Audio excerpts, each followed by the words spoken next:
একটা প্রাসাদ যেখানে দরজা আছে 1000টা কিন্তু খোলা যায় মাত্র 100টা।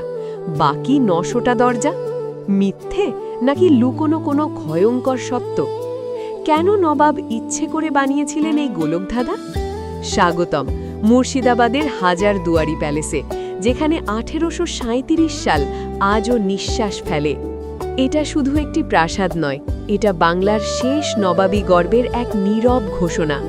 ইউরোপীয় স্থাপত্য শৈলীতে গড়া এই অট্টালিকা, বিশাল থাম, রাজকীয় বারান্দা আর সময় সাক্ষী ঝাড়বাতি আজও বলে যায় ক্ষমতা কেমন দেখতে ছিল।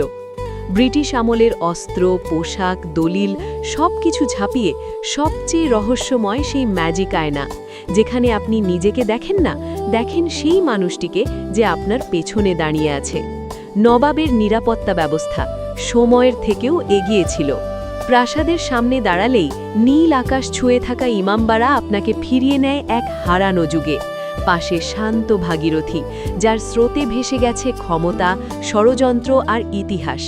কাছেই মতিঝিল, একসময় নবাবদের আনন্দভূমি, আজ শুধু নিস্তব্ধ সৌন্দর্যের দীর্ঘশ্বাস।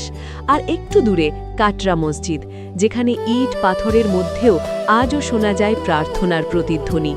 হাজারদুয়ারি কোনো ট্যুরিস্ট স্পট নয়, এটা একটা দরজা, যে দরজা খুললে আপনি ফিরে যাবেন এমন এক সময় যেখানে ইতিহাস শুধু পড়া নয়, অনুভব করা যায়। আপনি কি প্রস্তুত সেই দরজা খুলতে? আজই প্ল্যান করুন আপনার হাজারদুয়ারি ভ্রমণ। ভিডিওটা ভালো লাগলে লাইক দিন, আপনার ভ্রমণ সঙ্গীকে কমেন্টে মেনশন করুন, আর এমন আরও সিনেম্যাটিক ইতিহাস জানতে ফ্যাক্ট ফাইল বাংলাকে ফলো করতে ভুলবেন না।